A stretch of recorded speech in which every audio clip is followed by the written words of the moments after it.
right, amazing. And you're drinking. Oh, I need a drink too. So I got one right here. You just finished your set at the Rivoli. How did it go?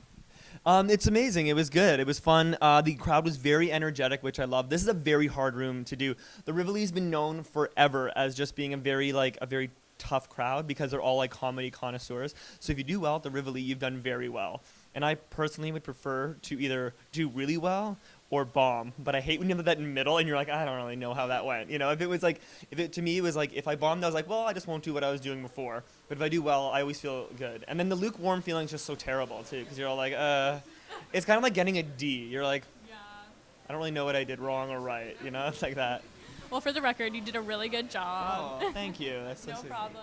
Today's been insane. I was almost late getting here because as soon as I left my apartment to come here, a bird shit on me. And what does everyone tell you when a bird shits on you? Good luck. It's good luck. And I mean, I don't even know if it's good luck or not. I just think it's amazing. Like, how did that little tiny bird even know I was into that? It's crazy. Well, how did you get started in stand-up?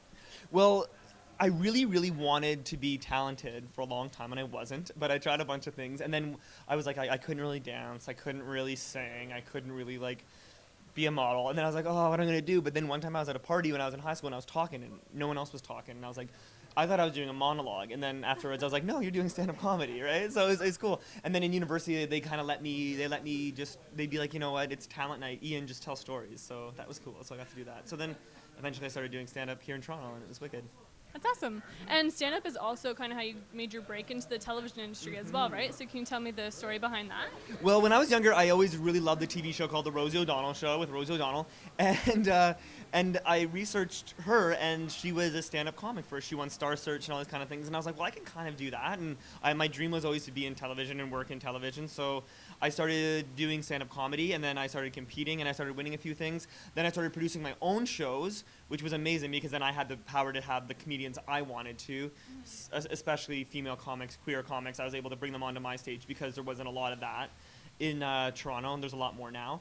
And so I started producing. I started having all these, all these fans who liked my shows I was doing, and then I started auditioning for TV shows, and I got a little bit of luck with that, which was great, which got me my writing job that I have now at Much Music. It's been the craziest Monday though. Honestly, it's been nuts. So I decided that I booked a physical because I'm at that age. You got to do that, right? So that's what I did on my lunch hour today. Don't be jealous. But I'm at this weird age where today when I was at the doctor's, I realized that I'm the same age as my doctor. Ugh. And I guess it's all about choices, right? Like, he's 28 and went to med school, and I'm 28 and woke up on my bathroom floor this morning. But, I get in there and I'm like, I'm confident. I'm like, it's a physical. How hard can this be, right? So I get there and the doctor walks in. He says, Mr. Lynch, we're about to start your physical. I'm going to leave the room. When I leave, please take off all your clothes. When I come back, we'll get started, right? I'm like, yeah, cool, no problem. So he leaves, I get naked. The doctor comes back in. And when the doctor comes back in, he is staring at me. Like, really fixated staring at me. And he's staring in this region. So that can't be good, right? So 10 seconds go by, I don't say anything. 20 seconds go by, I'm like really starting to sweat at this point. And after 30 seconds, I'm all like, what's up, doc? And he looks me right in the eye and goes, Mr. Lynch, you have to stop masturbating.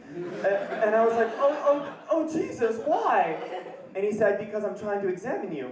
It's like, Of course, everyone knows you for One Girl, Five Gays. So what made you want to be a part of that show?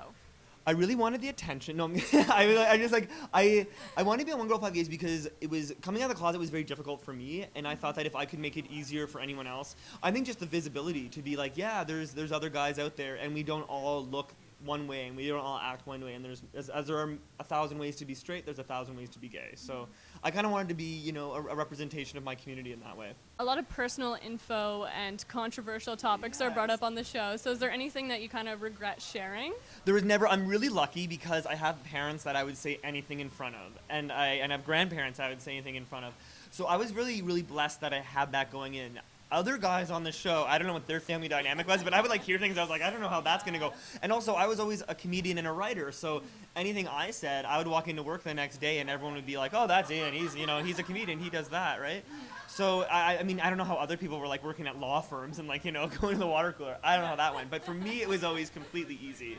Awesome, that's great. We said goodbye to the old cast this summer, so do you have any advice for the new cast of One Girl, Five Gays? The new cast is just to be authentic in who you are, and I think that a lot of times some of the guys on One Girl, Five Gays, in some way, shape, or form, started to kind of really clique together and not be, I don't know if that's the way they were, but they kind of clique together a lot. And I think that, like, to always be true to yourself and to remember why you started doing the show, you know, to kind of, you know, give your own story and your own opinion on things. So your nickname is Ian 8-inch Lynch, so I'm going to ask the question that everyone wants to ask. Is it true? Yeah, it's true. It'd be really weird if I made my name like that and it wasn't. That'd be disappointing everyone forever. It's kind of crazy. It was a Hotmail name in high school, and it just kind of, it went from there.